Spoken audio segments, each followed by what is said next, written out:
Alors au niveau de la gestion des fourrages, on essaie de combiner des pratiques qui nous conviennent, qui conviennent à nos sols et puis qui nous permettent d'avoir une production étalée et puis de limiter la sensibilité aux aléas climatiques. Donc on fait alors du pâturage sur des prairies multi-espèces avec 5-6 espèces dedans. On fait de l'affouragement en verre à la fois d'herbes pâturées, de prairies, de métailles essentiellement avoine et veste de printemps. Et puis alors parfois d'autres types de dérobés comme du trèfle d'Alexandrie ou du trèfle incarnat.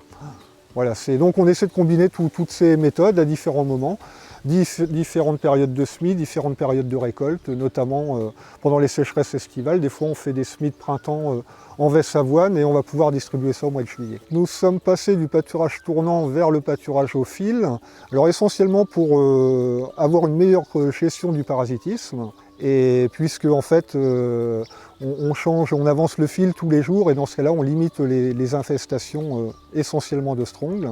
Donc le fil avant c'est tous les jours, le fil arrière c'est tous les 4-5 jours, d'autant plus qu'on ne les fait pas râper complètement la première journée, donc quand elles ont fini de grappiller tout ce qui était meilleur, elles reviennent les chèvres, elles tournent, elles reviennent un petit peu en arrière et puis c'est ce qui fait qu'on avance le fil arrière que de temps en temps pour qu'elles ne viennent pas manger les repousses de la production à suivre. Ça limite les achats à l'extérieur et surtout ça permet en fait d'assurer une alimentation du printemps à l'automne avec une alimentation de qualité pendant relativement longtemps. Et aussi on augmente, je pense, la production à l'hectare sur la période, les parcelles qui sont à la fois pâturées, affouragées en verre, et puis éventuellement fauchées. On fait des coupes peut-être un peu plus petites, mais on en fait plus souvent et globalement à la fin de l'année, quand on fait le bilan, c'est plutôt positif. On est sur une exploitation qui a un coût alimentaire très bien géré, c'est-à-dire que globalement c'est une ferme qui est suivie dans le réseau de référence Inosis Centre-Val de Loire et sur 2018 par exemple il était à 144 € par chèvre de coût alimentaire, quand en moyenne sur les autres groupes en Centre-Val de Loire on est entre 170 et 200 €.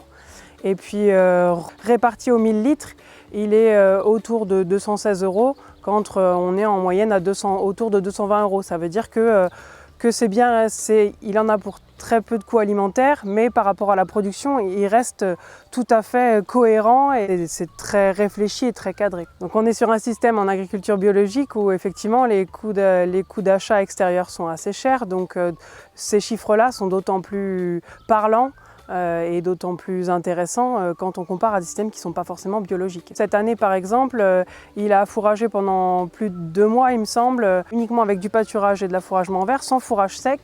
Et donc on était sur un pic de lactation à 3 kg et avec seulement en face 300 g de métail. Donc ça prouve qu'il y a une optimisation de la valeur de l'herbe qui est idéale, quoi.